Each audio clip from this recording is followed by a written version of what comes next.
2.1.3 प्रायद्वीपीय पठार। प्रायद्वीपीय पठार का अर्थ होता है, जैसे मानचित्र में आप देखे होंगे, जिसमें पठार का भी निर्माण हुआ था। भारत में एक बड़ा हिस्सा जो है पठारी प्रदेश भी कहते हैं, जिसे प्रायद्वीपीय पठार के नाम से भी जाना जाता है।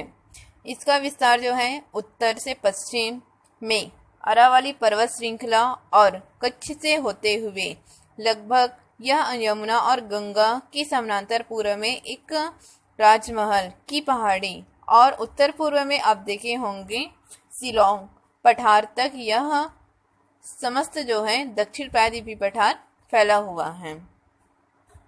भारतीय इसे प्लेट के बारे में भी हमने पिछले वीडियो में पढ़े थे। प्लेट का अर्थ होता है जो कुछ भागों में विभक्त किया गया है। भारत का विशाल प्रायद्वीपीय पठार है वह भारतीय प्लेट है, जिससे गोंडवाना लैंड भी कह सकते हैं या कहा जाता है। यह तो दक्षिण एशिया का एक प्राचीन भूखंड के रूप में माना जाता है और इसका विस्तार जो लगभग 16 लाख वर्ग किलोमीटर क्षेत्र में फैला हुआ है। पठार है प्रायद्वीपीय पठार कठोर शैल से बना हुआ है, आप जानते ही होंगे, जिसमें आग्नेय और कायांतरिक शैल और इसमें समाहित हैं ग्रेनाइट, बेसाल्ट, नीस, शिस्ट आदि इसमें पाई जाती हैं। जहां यह चट्टानें अपेक्षाकृत मुलायम तो थी, लेकिन वह कटाव और अधिक होने के कारण कठोर चट्टानें भी क्या हो गई, कम अपरदित हुई। इससे लाखों वर्षों से चली आ रही इस प्रक्रिया को पूरी तरह से भी समतल धरातल का निर्माण कर ऊंची और नीची धरातल का निर्माण किया। लेकिन यहाँ के जो अधिकतर पहाड़ जो है कठोर व अवशेष जिस पर आज भी अपरदन कार्य हो रहा है। इस प्रकार प्रायद्वीपीय पठार का निर्माण हुआ। इन पहाड़ियों के जो ऊपरी भाग हिमालय पर्वत शिखर की तरह नुकीली नहीं होती, यह एक गोलाकार होती है। पठार की जो सीमांत पट्टियों पर ऊंचे जो पहाड़ हैं वह अपरदित पठार देखे जा सकते थे, जैसे सह्याद्री और अरावली पर्वत हैं। यह भूभाग जो भूगर्भी है, जिसकी हलचलों के कारण पठार की है जो कहीं कहीं भ्रंश मतलब दरार की उत्पत्ति हो रही है। ऐसे में भ्रंश उत्पन्न होने के कारण घाटी में जो नर्मदा और ताप्ती नदियां हैं वह प्रवाहित होने लगी इस पठार में। और हिमालय के निर्माण के समय प्रायद्वीपीय पठार जो है अस्थिर था, जिसके कारण धरातल पर दरारें बनी और कुछ क्षेत्र ऊपर उठ गए थे। पालनी और नीलगिरी पहाड़ी भी इनके उदाहरण के रूप में देखे जा सकते थे। दक्कन का जो लावा है क्षेत्र में, जिसमें काली मिट्टी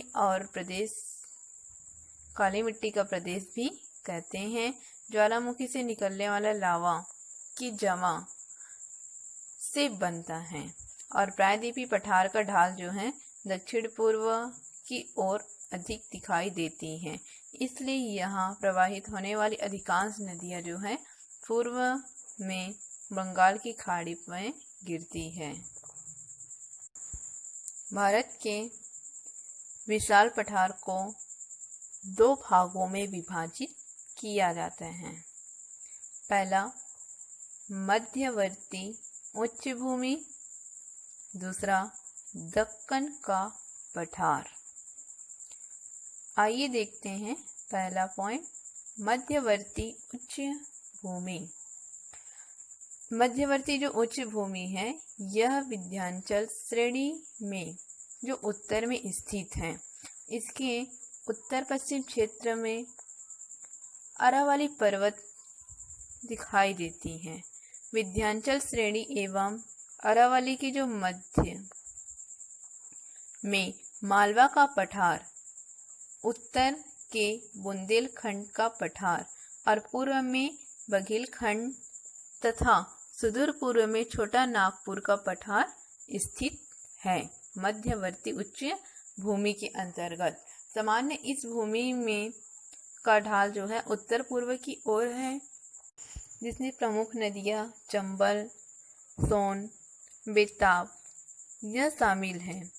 इनके बहाव की जो दिशा विस्तृत होती जा रही है। मध्यवर्ती उच्च भूमि में जो विभागों में अपनी अपनी विशेषताएं, जैसे यह इसकी विशेषता है। मालवा की जो मिट्टी काली है, इसमें क्या है, कपास की मिट्टी भी कहते हैं। बुंदेलखंड का जो धरातल, जो जमीनें हैं, वह क्या है, बराबर नहीं है, ऊपर नीचे है, जिससे यह पश्चिमी भाग का बिहड़ दृश्य देखने को मिलता है। इसके उत्तर पूर्व में राजमहल पहाड़ी, उत्तर में हजारीबाग और दक्षिण में कोंढल की पहाड़ियां स्थित पाई गई हैं। इस मध्यवर्ती उच्च भूमि में सबसे महत्वपूर्ण छोटा नागपुर का पठार, जो खनिज की दृष्टि से सबसे धनी माना जाता है। इसमें स्थित दामोदर घाटी में कोयला, लौह अयस्क, अभ्रक, बॉक्साइट, चूना पत्थर, डोनामाइट और फेल्सपार पाया जाता है, जो यह प्रमुख रूप से अधिक मात्रा में मिल जाती है। दूसरा पॉइंट आता है दक्कन का पठार। इस पठार का जो विस्तार जो है, ताप्ती नदी के दक्षिणी तट में दक्षिण में जो नीलगिरी पहाड़ी तक यहाँ तथा पश्चिम से पश्चिमी घाट से पूर्वी घाट तक स्थित है। और इनका जो विस्तार है लगभग 7 लाख वर्ग किलोमीटर क्षेत्र पर विस्तृत किया गया है। और इसकी जो आकृति है, त्रिभुजाकार की आकृति के अंतर्गत माना गया है।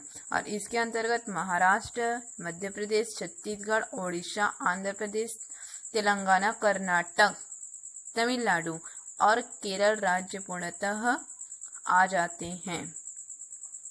इस त्रिभुज की एक भुजा जो है पूर्वी घाट से होकर गुजरती है, नीलगिरी जो है राजमहल घाटी को जोड़ती है, और दूसरी भुजा जो है सतपुड़ा पर्वत श्रेणी, महादेव पहाड़ी और मैकाल की पहाड़ियां हैं। तीसरी भुजा जो इसकी मानी जाती है सह्याद्री पर्वत, पश्चिम में स्थित होने के कारण पश्चिम घाट भी कहते हैं। सह्याद्री पर्वत श्रेणी जो है कहीं कहीं ऊंचाई में कम है, ऐसे में इसकी जो ऊंचे नीचे भाग को हम घाट के नाम से भी जानते हैं। इस पठारी भाग में समुद्री तटीय क्षेत्रों में आवागमन भी आसान हो जाते हैं। और यह उत्तर दक्षिणी में थाल घाट, भोर घाट और पाल घाट ऐसे 3 प्रसिद्ध घाट शामिल किया गया है। प्रायद्वीपीय पठार का जो उत्तर पूर्वी भाग, जो छत्तीसगढ़ का बेसिन के नाम से भी जाना जाता है, इस बेसिन का ढाल जो है पूर्व की ओर स्थित है और यह महानदी के जल प्रवाह का क्षेत्र भी आ जाता है।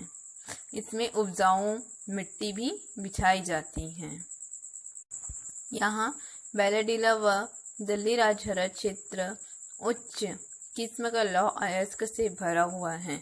चूना पत्थर तथा डोनामाइट पत्थरों की यह प्रमुख मात्रा में उपलब्ध होती है। यह क्षेत्र भूगर्भीय गुफाओं के लिए भी प्रसिद्ध माना जाता है। कुटुम्बसर गुफा, कैलाश गुफा और दंडक गुफा यही हैं और इस क्षेत्र में इंद्रावती नदी प्रवाहित होती है। इन पहाड़ियों के जो ऊपरी भाग हिमालय पर्वत